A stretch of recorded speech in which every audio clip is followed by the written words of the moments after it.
नमस्कार दोस्तों, मेरी अनमोल कहानियाँ में आपका एक बार फिर से बहुत बहुत स्वागत है। आज की मेरी कहानी है जीवन की सीख।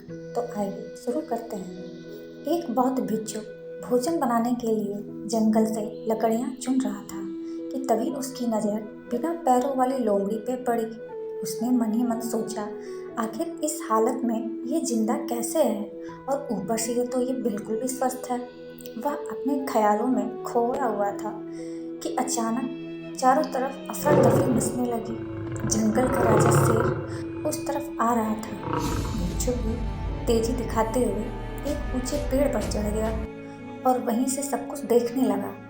शेर एक हिरन का शिकार किया और उसे अपने जबड़े में दबाकर लोमड़ी की तरफ बढ़ रहा था, पर उसने लोमड़ी पर हमला नहीं किया, बल्कि उसे भी खाने के लिए मांस के कुछ टुकड़े डाल दिए। ये तो घोर आश्चर्य है। शेर लोमड़ी को मारने के बजाय उसे भोजन दे रहा है। भिक्षुक बुदबुदाया। उसे अपनी आंखों पर भरोसा नहीं हो रहा था, इसलिए वह अगले दिन फिर वहीं आया और छिपकर शेर का इंतजार करने लगा। आज भी वैसा ही हुआ।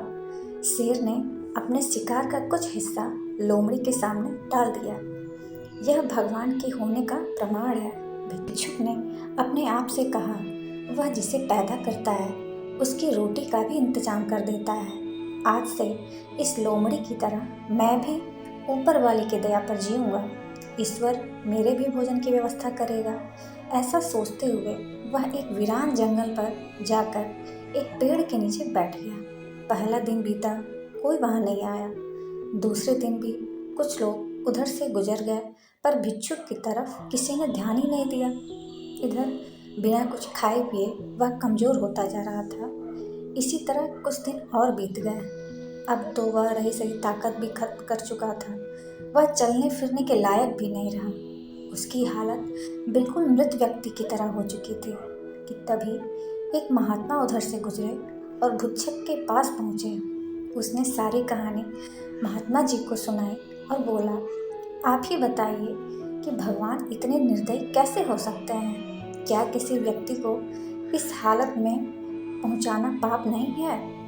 बिल्कुल है, महात्मा जी ने कहा, लेकिन तुम इतने मूर्ख कैसे हो सकते हो? तुम ये क्यों नहीं समझे कि भगवान तुम्हें उस शेर की तरह बनते हुए देखना चाहते थे, लोमड़ी की तरह नहीं। दोस्तों, हमारे जीवन में भी ऐसा कई बार होता है कि हमें चीज़ें जिस तरह समझनी चाहिए हम उसके विपरीत उसे समझ लेते हैं।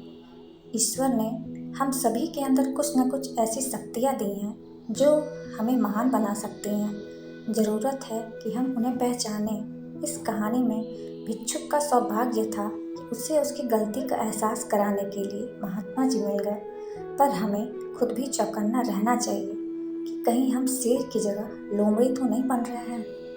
दोस्तों, ये मेरी छोटी सी कहानी अगर आपको थोड़ी भी पसंद आई हो तो प्लीज़ चैनल को लाइक, कमेंट, शेयर और सब्सक्राइब ज़रूर कीजिएगा। फिर मिलेंगे हमें दूसरी कहानी में। तब तक के लिए नमस्ते।